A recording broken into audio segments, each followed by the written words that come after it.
wa muyo wa lozingo katuna wankakako utulenda leki la mino fumungiyo wasakumuna iseli tukamumbandu ya kule tuwa balami bika walungisa tilulu siwasila kwa maseme tubatu tekila mumino wisa wabumbati mamyano menakyandi kadingiti wa moyo wa luzingu woso unakuna mayandika na fwako yandisika baka moyo wangu yangu yekisika kimani iseli tulekilanga Kristo minu kadia niti wa moyo wa luzingu woso unakuna mayandika na fwako yandisika baka moyo wangu yangu yekisika kimani tunamona dekati lulu tunaimbila kungawa mpaye balungu makana mamu tunasa nisina fumu yani unakutuvika kolowa yekeseka kimani fumu unakutuvika kolowa kolowa kendungunu kwa silubyani bakulekila mamino muzimu kyau bana lwakisa kulusi na tituka bana tambula sendo wa mazulu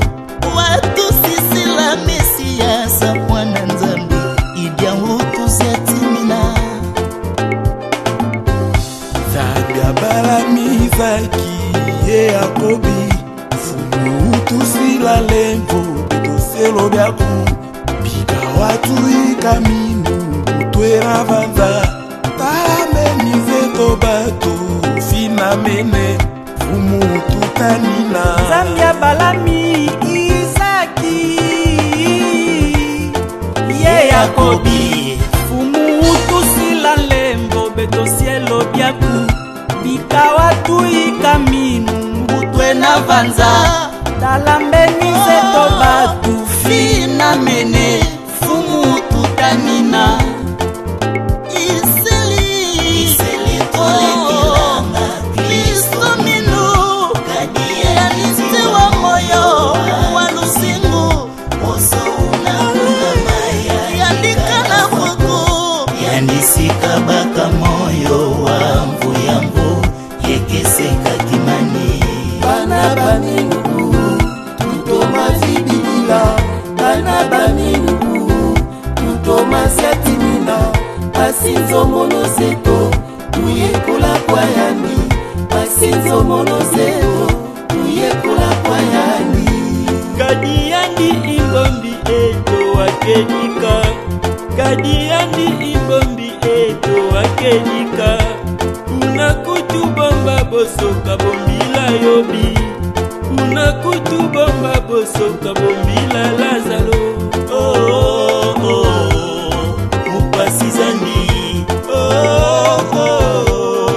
mupasizani fumu nakutuvwika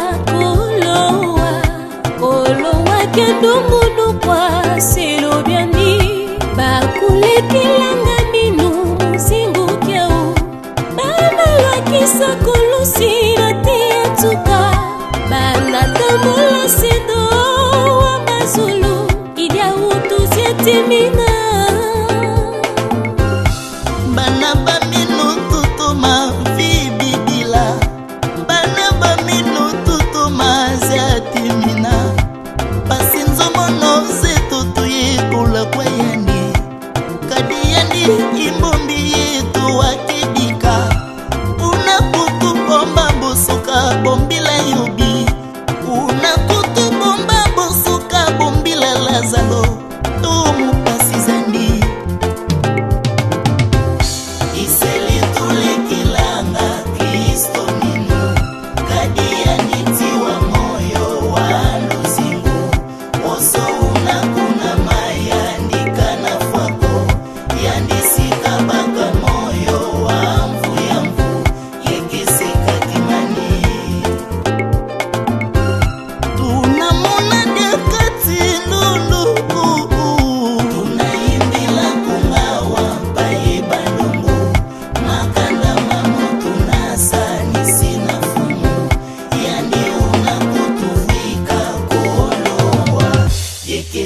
Kimani.